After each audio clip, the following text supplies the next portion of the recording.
کہ اللہ کو کائنات میں انسانوں میں سب سے زیادہ محبوب محمد الرسول اللہ صلی اللہ علیہ وسلم کی طرف، سب سے زیادہ پیاری ذات اللہ کو جو ہے وہ میرے اور آپ کے نبی محمد الرسول اللہ صلی اللہ علیہ وسلم۔ مکے کے دور میں کیا نبی صلی اللہ علیہ وآلہ وسلم نے کوئی ایسی انسانی تقاضوں کے مطابق مصیبت تھی جو آپ صلی اللہ علیہ وسلم نے نہ دیکھی ہو؟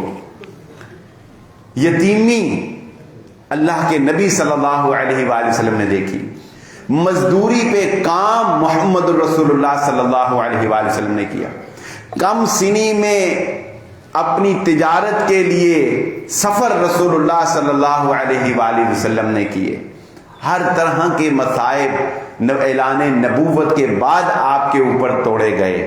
کیا اللہ کو اپنے نبی سے پیار نہیں تھا جو اتنی مشکلیں دے رہے تھے؟ اچھا، پھر اگلے نقطے کی بات جو میں سمجھانا چاہتا ہوں، نقطے کی بات، اسلام آ گیا، آپ نے اسلام کا پرچار کیا، لوگ کچھ مسلمان ہو گئے۔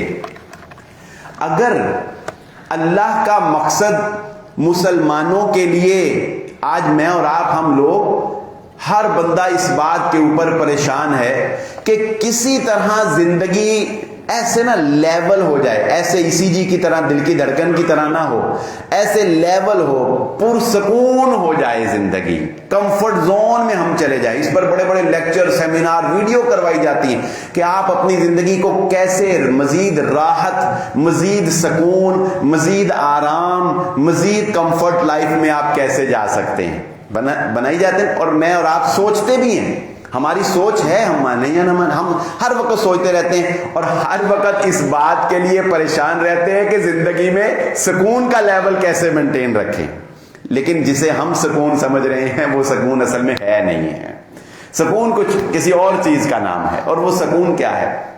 اللہ کے نبی صلی اللہ علیہ وسلم اگر تن آسانی کی زندگی گزارنی ہوتی، بات کو سمجھیے گا، اگر نبی صلی اللہ علیہ وآلہ وسلم نے اسلام لانے کے بعد بھی اور مسلمانوں نے اگر تن آسانی کی زندگی گزارنی ہوتی اور تن آسانی کی زندگی ہی اللہ کے لیے پسندیدہ ہوتی تو بڑا ہی اچھا موقع تھا کہ رسول اللہ صلی اللہ علیہ وآلہ وسلم نے اپنے صحابہ کو حبشہ کی جانب ہجرت کرنے کے لیے کہا تھا۔ بہت سے صحابہ حبشہ ہجرت کر گئے تھے، حبشہ کے بادشاہ نے مسلمانوں کو تحفظ فراہم کیا، مسلمانوں کا دفاع کیا، بالآخر وہ خود بھی مسلمان ہو گیا۔ اگر کمفرٹ لائف گزارنی ہوتی، اگر تن آسانی کی زندگی گزارنی ہوتی، صرف اپنی عبادت اللہ کر کے گزارنی ہوتی تو رسول اللہ صلی اللہ علیہ وسلم کے لیے حبشہ کی طرف ہجرت کر کے جانا بہت ہی آسان تھا اور وہاں مکمل تحفظ تھا۔ مگر رسول اللہ صلی اللہ علیہ وآلہ وسلم مدینہ آئے اور مدینہ اس وقت وہ جگہ تھی جہاں اوس اور خزرج لڑتے تھے، جہاں یہودی سازش کرتے تھے، جہاں یہودیوں کا سودی بازار گرم تھا، اور جنہوں نے حبشہ کی جانب ہجرت کی تھی انہیں بھی اللہ کے نبی صلی اللہ علیہ وسلم نے فرمایا حبشہ چھوڑ کر مدینے آؤ۔ آپ کو پتا تھا مدینے میں مجھے جنگیں لڑنی پڑیں گی، مدینے میں مجھے معاہدے کرنے پڑیں گے، مدینے میں میری زندگی سٹرگل میں گزرے گی، مگر اللہ کا نبی زندگی کا سکون، کمفرٹ لائف، عیش و عشرت میں نہیں مانتا تھا۔ اللہ کا نبی جانتا تھا زندگی کا سکون یہ ہے کہ تم دنیا کو دکھا دو کہ اسلام ایک پرامن اور با کردار اور با اخلاق ریاست قائم کر سکتا ہے۔ زندگی ایک مشن پہ گزارنا سکون ہے، یاد رکھیں۔ جب آپ کی زندگی کا مشن نہیں ہے نا، آپ کو چاہے کوئی ہاتھ سے گلاس بھی کبھی نہ اٹھا کر پینا پڑے، آپ کی زندگی میں سکون نہیں آ سکتا۔ بے مقصدی زندگی بے سکونی ہے، بے مقصدی زندگی بے سکونی ہے۔ مسلمانوں نے زندگی کا مقصد کھو دیا، مسلمانوں نے زندگی کا مقصد کھو دیا، زندگی کا مقصد راحت سمجھ لیا، زندگی کا مقصد آرام کرنا سمجھ لیا، زندگی کا مقصد نوکروں چاکروں کی غلامی کرنا سمجھ لیا، زندگی بے سکون ہو گئی۔ زندگی کا سکون زندگی کا مقصد پہچان لینا، اور جب تم زندگی کا مقصد پہچان لو گے پھر اللہ رب العزت تمہارے لیے تدبیر کرنا شروع کر دے گا، پھر اللہ تمہارے لیے راستے کھولنا شروع کر دے گا، پھر تم جیسے سوچتے چلے جاؤ گے اللہ رب العزت ویسے ویسے تمہاری مدد کرتا چلا جائے گا۔ اور یہ مدد حاصل ہوئی رسول اللہ صلی اللہ علیہ وسلم کو اور صحابہ کو، اور حضرت خالد بن ولید رضی اللہ تعالیٰ عنہ کو ایک آخری واقعہ سنا کے بات کو ختم کرتے ہیں۔ ایسا ایک نہیں، ایسے 20 واقعات ہیں کہ حضرت خالد بن ولید رضی اللہ تعالیٰ عنہ خود کہتے ہیں چند ہزار کا لشکر اور ادھر ہزاروں کافر، لیکن اللہ رب العزت نے ذہن میں ایک تدبیر ڈال دی، جنگ کا میدان ہے۔